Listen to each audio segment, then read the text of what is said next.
Hi, my name is Kei Ito. I'm a conceptual photographer and installation artist who based in Baltimore. I have two of my works in the exhibit. One is sun gazing and other is collaborative piece with Andrew Paul Kuiper called After Image Requiem. Growing up with my grandfather who was in Hiroshima when a bomb exploded when he was 15 years old. Even though my grandfather was a public figure who spoke against nuclear weapons and gave a lecture around the world, he was quiet and it's just a really great grandfather. Um, I never really got to know that part of him until he fell in sick with cancer when I was 8 years old. He fought against cancer for a year, but in the end, the cancer took his life.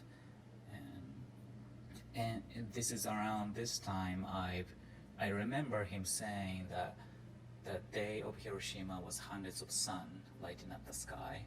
And that phrase, even I was 9 years old, that statement stuck with me until I was old enough to start expressing my feeling in art, specifically photography as media, and I wanted to express that word. Thus, my first piece I ever made regarding my grandfather, sun gazing, came to life. My grandfather was a quite well-known anti-nuclear activist. He wrote many books, advocate for the health insurance specifically designed for the airborne victim. As so many people want supported by government to heal either radiation poisoning or anything that follows from the trauma of the bombing. Throughout my high school to my college days, I studied lens-based photography.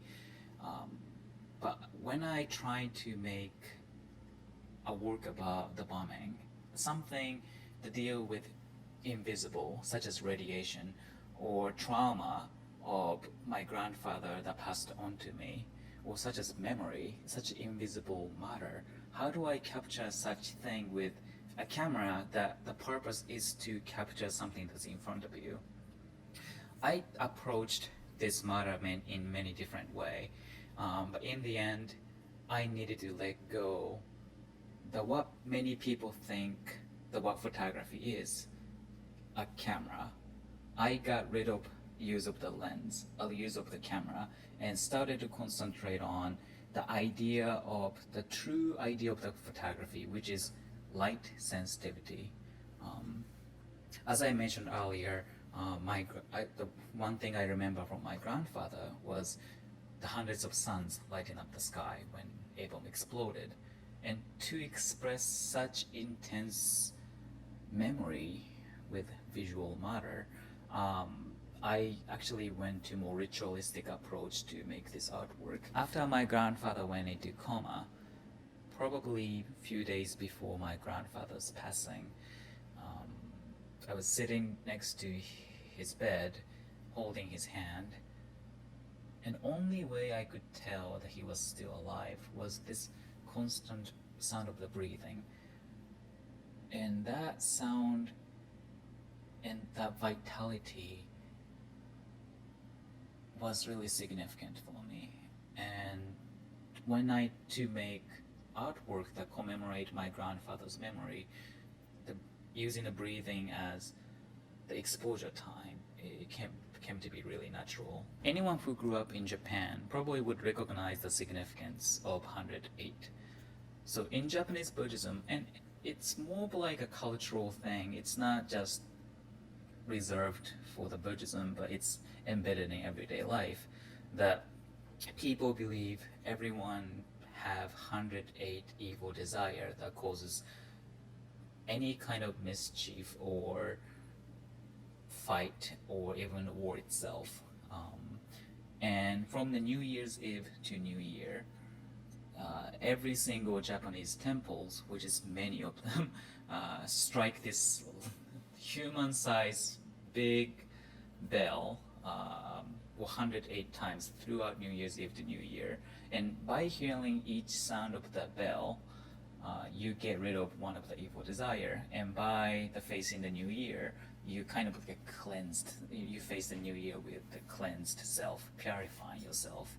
It's kind of like people see it as an act of redemption.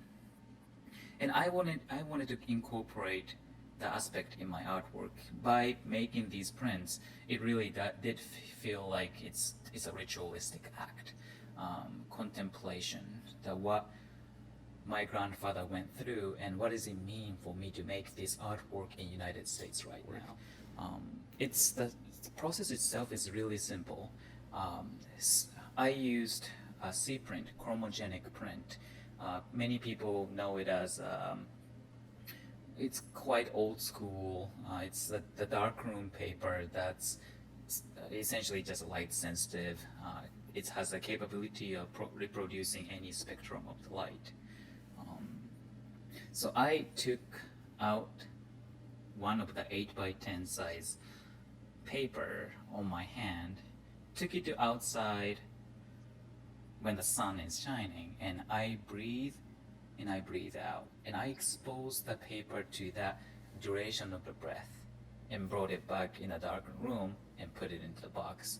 And later I repeated the act for 108 times, and I brought the 808 sets of the prints to the dark room and process all of the prints. Honestly, I didn't know what kind of imagery I was going to get. I half expectedly thought it's going to be just completely black.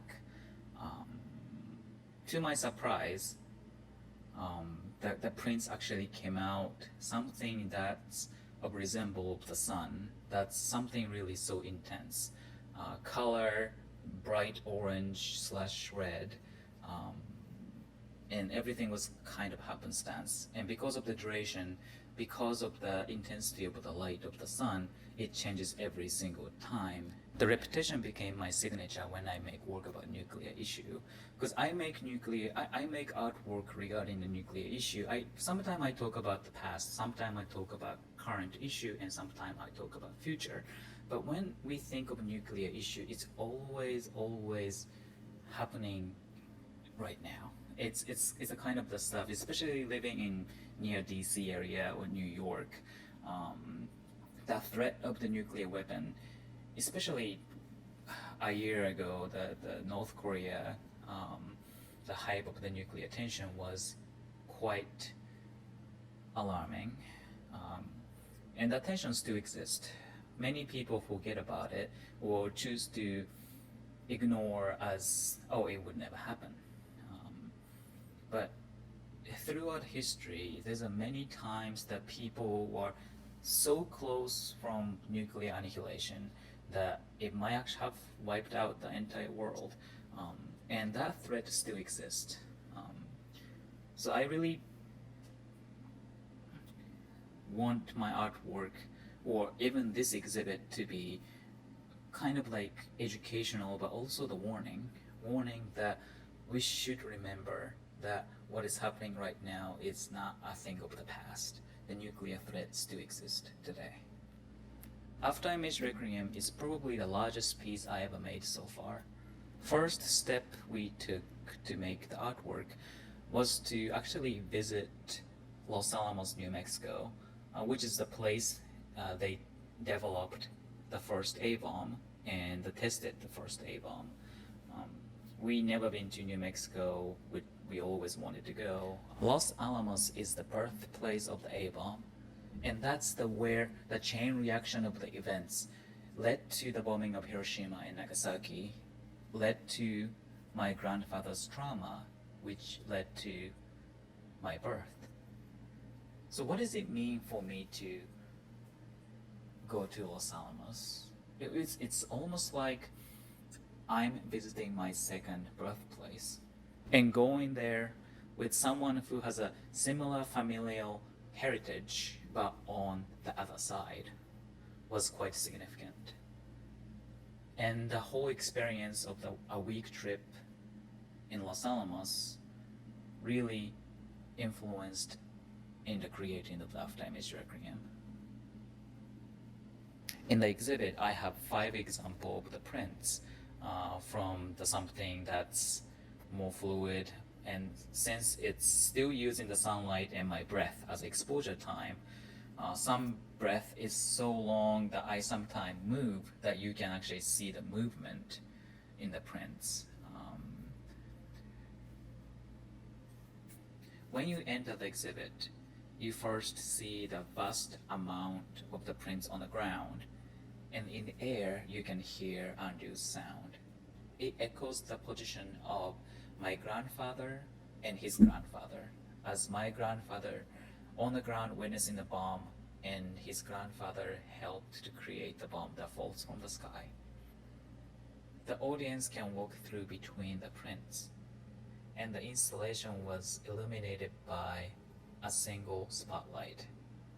Whenever the audience goes in front of one of the prints, their shadow overlap with the prints, becoming part of the exhibit. When we made the installation, it wasn't just to recount the historical fact or historical event. If anything, we wanted to talk about the present issue or the future. As I mentioned many times, that people tend to forget the issue of the nuclear tension and nuclear annihilation is a thing of the past, but it is still exists, and it still exists today. In the end, each print I made for this exhibit is a prayer for the future.